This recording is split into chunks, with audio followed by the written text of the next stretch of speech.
Hey everyone, this is CA Anjali Bhakkad and this video is applicable for CA inter students. मैं आपके लिए value of supply का एक प्यारा प्यारा सा चार्ट लेकर आई हूँ। फटाफट आपको बता देती हूँ, आपका वैल्यू ऑफ सप्लाई पूरा रिवाइज करवा दूंगी। ठीक है, प्लीज वीडियो को लाइक कर दीजिए, चैनल को सब्सक्राइब कीजिए ताकि आप तक सारी इंपॉर्टेंट अपडेट्स पहुंचे एंड वीडियो सारे स्टूडेंट्स तक भी पहुंच सके। ठीक है, देखते हैं value of supply under GST. Value of supply means consideration for supply of goods or service or both and includes any sum charged by supplier in respect of such supply. Section 2 subsection 32 CGST Act 2017 का क्या बोलता है? Value of supply क्या है? Value of supply है consideration जो आप supplier को देते हो in respect of what? In respect of supply of goods or service or both and it also includes, क्या इंक्लूड किया जाता है? अगर supplier in relation to such supply कुछ आपसे अलग अमाउंट चार्ज कर रहा है तो वो अमाउंट भी आपके वैल्यू ऑफ सप्लाई में इंक्लूड किया जाएगा। ठीक है, what is included in value of supply? सबसे पहले तो आपका consideration, any amount payable for supply of goods और सर्विसेज और बोथ, जो भी कंसिडरेशन आपने पे किया हो रिलेटेड टू सप्लाई वो आपका वैल्यू ऑफ सप्लाई का पार्ट बनेगा। Second, any taxes, duties, cess, fees and charges other than GST payable in respect of such supply. अगर कोई सप्लाई हो रहा है एंड वो सप्लाई में आपको कोई टैक्सेस या कुछ भी और अमाउंट, कोई फीस है, कोई चार्जेस है पे करने हैं, वो आपके वैल्यू ऑफ सप्लाई में इंक्लूड हो गए। लेकिन जीएसटी जो आपका है, आईजीएसटी हो, सीजीएसटी और एसजीएसटी हो, यूटीजीएसटी हो, चाहे आपका सेस हो, ये सारी चीजें जो है जीएसटी वाला अमाउंट, जीएसटी टैक्स इंक्लूड नहीं होगा। इसके अलावा सारे टैक्सेस है, चार्जेस है, ड्यूटीज है, जो भी है आपके वैल्यू ऑफ सप्लाई का पार्ट बनता है। नेक्स्ट, अगर कोई इंसिडेंटल एक्सपेंसेस है such as commission, packing, transport, insurance, handling charges charged by the supplier, अगर कोई इंसिडेंटल एक्सपेंसेस है, कमीशन हो सकता है, इंश्योरेंस चार्जेस हो सकते हैं, हैंडलिंग चार्जेस हो सकते हैं, जो सप्लायर चार्ज कर रहा है in relation to such supply, वो भी आपके वैल्यू ऑफ सप्लाई का पार्ट बनेंगे। And any amount payable by recipient that the recipient is liable to pay in relation to supply but which has been incurred by supplier. क्या बोल रहा है? कोई अमाउंट था जो रिसिपिएंट को पे करना चाहिए था लेकिन सप्लायर ने किया, उसके बिहाफ पे सप्लायर ने वो अमाउंट पे किया, वो एक्सपेंस सप्लायर ने इनकर किया है जो कि रिसिपिएंट को करना चाहिए था, वो अमाउंट आपके वैल्यू ऑफ सप्लाई का पार्ट बनेगा। ठीक है, supply related subsidies, subsidy which is directly link to price excluding subsidy given by government. अगर सेंट्रल स्टेट गवर्नमेंट आपको कोई सब्सिडी दे रही है तो वो आपके वैल्यू ऑफ सप्लाई का पार्ट नहीं बनती है। लेकिन उसके अलावा अगर आपको कोई भी सब्सिडी रिसीव हो रही है which is link to your price, subsidy जो है आपकी सप्लाई से रिलेटेड है, प्राइस से लिंक्ड सब्सिडी अगर मिल रही है जो कि गवर्नमेंट ने आपको नहीं दी है, वो आपका वैल्यू ऑफ सप्लाई का पार्ट बनेगी। और any other amount charged by supplier in respect of such supply, अगर कोई भी अमाउंट सप्लायर उस सप्लाई से रिलेटेड आपको चार्ज कर रहा है वो भी वैल्यू ऑफ सप्लाई का पार्ट बनेगी। ठीक है, what is not included in value of supply, क्या हटाया जाएगा? सबसे पहला एंड इंपॉर्टेंट आपके डिस्काउंट्स बिफोर और at the time of supply as per agreement. Agreement लिखा हुआ था कि बिफोर या फिर ड्यूरिंग द सप्लाई आपको डिस्काउंट दिया जाएगा, तो वो जो है आपके वैल्यू ऑफ सप्लाई में इंक्लूड नहीं होगा, माइनस किया जाएगा। नेक्स्ट, पोस्ट सप्लाई अगर डिस्काउंट्स है except as per agreement entered into before और at the time of supply. आपके पोस्ट सप्लाई डिस्काउंट मतलब सप्लाई होने के बाद अगर कोई डिस्काउंट दिया जा रहा है वो वैल्यू ऑफ सप्लाई का पार्ट नहीं बनता है। लेकिन अगर आप कोई एग्रीमेंट में एंटर्ड थे जहां लिखा हुआ था उस एग्रीमेंट में कि आपको सप्लाई होने के बाद ये डिस्काउंट मिलेगा तो फिर वो आपके वैल्यू ऑफ सप्लाई का पार्ट बनता। लेकिन अगर पोस्ट सप्लाई कोई डिस्काउंट है जो एग्रीमेंट का पार्ट नहीं है वो आपके वैल्यू ऑफ सप्लाई का पार्ट नहीं बनेगा, ठीक है। और subsidies which is not link to price आपके वैल्यू ऑफ सप्लाई का पार्ट नहीं बनेगी। कोई रीइंबर्समेंट है of expenses incurred on behalf of recipient, supplier ने या किसी ने भी रिसिपिएंट के बिहाफ पे कुछ एक्सपेंसेस इंकर किए, कुछ खर्चे किए हैं, ठीक है।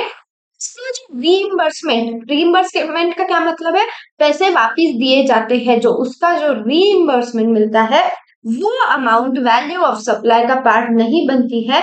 और कोई भी अगर इंटरेस्ट या फाइनेंस चार्जेस है जो कि सेपरेटली चार्ज किए जा रहे हैं उस सप्लाई में, तो वो आपके वैल्यू ऑफ सप्लाई में इंक्लूड नहीं किया जाएगा, ठीक है। अंडरस्टूड। की पॉइंट्स क्या है, value of supply is basis for levy of GST.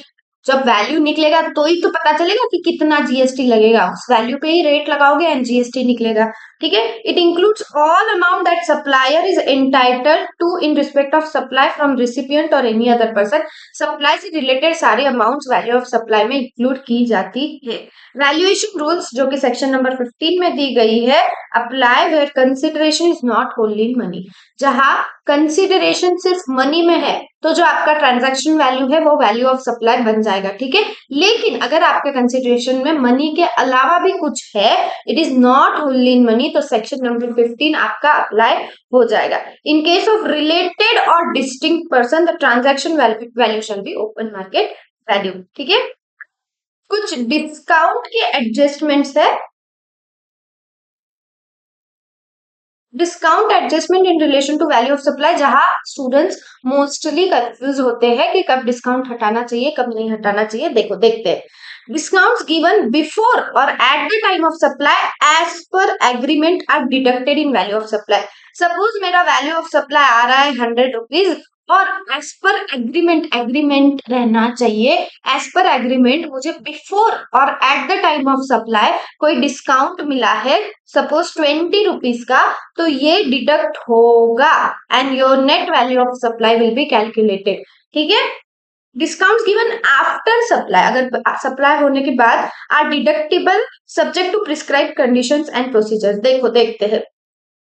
अगर कोई ट्रेड डिस्काउंट है, मतलब जो कि बिफोर और at the time of supply as per agreement दी जाती है, ट्रेड डिस्काउंट जनरली सप्लाई होने से पहले या ड्यूरिंग द सप्लाई दे दिया जाता है, तो it is always deductible in value of supply, ठीक है। लेकिन अगर कोई पोस्ट सप्लाई डिस्काउंट है, मतलब आपका सप्लाई हो गया है उसके बाद आपको अगर डिस्काउंट दिया जा रहा है और after supply not agreed eight the time of supply, आपको सप्लाई जब हो रहा था तब पता ही नहीं था, तब कोई एग्रीमेंट नहीं था, तब आपको पता नहीं था कि ये डिस्काउंट मिलने वाला है, आपको बाद में मिला। Deductible in value of supply subject to conditions and procedures. क्या कंडीशंस और क्या प्रोसीजर्स है? सबसे पहले आपका एग्रीमेंट रहना चाहिए। Discount is establish in terms of agreement enter into writing on और बिफोर सप्लाई। बिफोर सप्लाई या फिर ड्यूरिंग सप्लाई आपका एग्रीमेंट रहना चाहिए कि पोस्ट सप्लाई डिस्काउंट आपको मिलने वाला है। सेकंड, स्पेसिफाइड रहना चाहिए, आपके इनवॉइस में लिखा रहना चाहिए।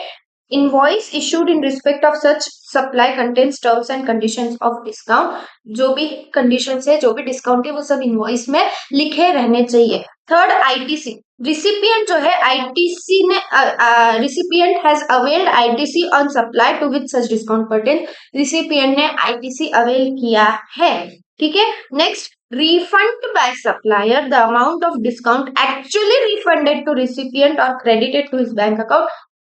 Next, time limit. Such refund is made within period of 180 days from date of issue of invoice. ये 180 days वाली कंडीशन जो है डिटेल में हम पढ़ते हैं चैप्टर में। तो क्या क्या कंडीशंस एंड प्रोसीजर्स है? सबसे पहले एग्रीमेंट रहना चाहिए। सेकंड, इनवॉइस में स्पेसिफाइड रहना चाहिए। थर्ड, आईटीसी अवेल किया रहना चाहिए रिसिपिएंट ने। फोर्थ, रिफंड किया रहना चाहिए सप्लायर ने और टाइम लिमिट में रिफंड होना चाहिए। टाइम लिमिट क्या है? 180 डेज। इफेक्ट क्या होगा वैल्यू ऑफ सप्लाई पे? पोस्ट सप्लाई डिस्काउंट जो है meets all above conditions and procedures. सारी की सारी ये जो कंडीशंस और प्रोसीजर्स है 5, ये अगर मीट हुई है ऑल तो सप्लायर में reduce the value of supply by the amount of such discount. अगर कंडीशंस मीट हो रही है तो वैल्यू ऑफ सप्लाई में से वो अमाउंट डिडक्ट किया जाएगा। If any condition is not met, discount is not deductible from value of supply, फिर आप डिस्काउंट डिडक्ट नहीं कर सकते हो। ठीक है, कुछ एग्जांपल्स दिए हैं और की पॉइंट्स जो है सारे सेम ही है। देखो, फिर से शॉर्ट में डिस्काउंट वाला पार्ट बता दूं। सप्लाई होने से पहले या फिर सप्लाई के टाइम पे अगर एग्रीमेंट में लिखा है एंड उस हिसाब से आपको डिस्काउंट मिला है तो वो तो डिडक्ट होगा ही आपका, no matter what. Post supply discount अगर मिल रहा है तो ये जो कंडीशंस है ये सेटिस्फाई होनी चाहिए। कौन सी कंडीशन? एग्रीमेंट रहना चाहिए, आईटीसी अवेल किया रहना चाहिए, इनवॉइस में स्पेसिफाइड रहना चाहिए, रिफंड दिया रहना चाहिए एंड टाइम लिमिट है रिफंड की 180 डेज की, वो भी कंडीशन सेटिस्फाई होनी चाहिए। ये कंडीशन सेटिस्फाई हुई तो पोस्ट सप्लाई डिस्काउंट भी आपका डिटेक्टेबल है, otherwise it is not. Understood? This finishes your value of supply. देखो कितना फास्ट, फटाफट विद इन 10 मिनट्स अपन ने पूरा वैल्यू ऑफ सप्लाई देख लिया अलॉन्ग विद जो आपका मेजर डिस्काउंट का एडजस्टमेंट है वो। ठीक है, मिलते हैं अगले कंसेप्ट में। All the best for your exams, for your whole CA journey, and thank you so much. Bye bye.